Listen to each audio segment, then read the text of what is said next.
विज्ञान युगाची कमाल, जेवढे तारक तेवढीच मारक.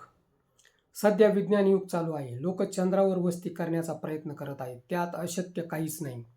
1969 मध्ये मानवाने प्रथम चंद्रावर पाऊल ठेवले. त्याआधी 1945 मध्ये दुसऱ्या महायुद्धात अमेरिकेने जपानवर अणुबॉम्ब टाकले. त्याची कडू फळे जपान आज सुद्धा चाकतो आहे. हिरोशिमा, नागासाकी आजही ओसाड शहरे म्हणून ओळखली जातात.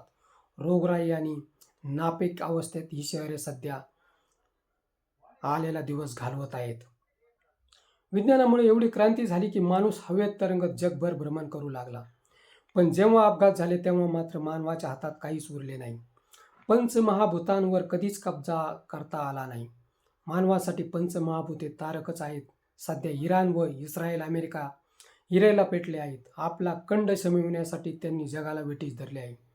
युद्ध म्हणजे अण्वस्त्रांचाच खेळ. दिवाळीतील सुतळी बॉम्बसारखे एकमेकांच्या शहरांवर बॉम्ब फेकत आहेत.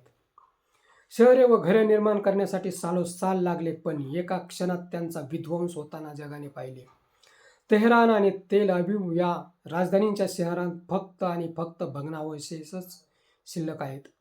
युगोमुळे या शहरांचे स्मशान झाले आहे. नुसत्या या बातम्यांनी अंगावर शहारे येतात, पण त्याची झळ संपूर्ण जगालाच बसणार आहे. वृक्षतळ व जंगलतोडीने आपण पृथ्वीचे फुफ्फुसच कापून काढले.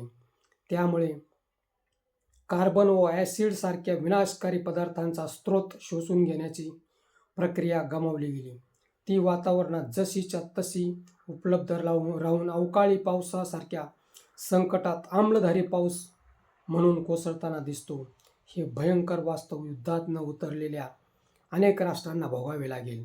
पुतीनला युक्रेनची गाठ कळली नाही, अमेरिकेची गाठ इराणशी पडली. या छोट्या राष्ट्रांनी मोठ्या राष्ट्रांच्या जग्याची चाळीगाठ सोडली. गुडघ्यात वाकून आपलाच तमाशा सध्या ते पाहायला लागले आहेत. जगाला मात्र भयंकर आगीशी खेळावे लागेल, जेथे सूर्य सुद्धा जळून जाईल. मित्रो, हा व्हिडिओ कसा वाटला ते कमेंट बॉक्समध्ये सांगा व ॲक्शन मराठी चॅनलला सबस्क्राईब करा.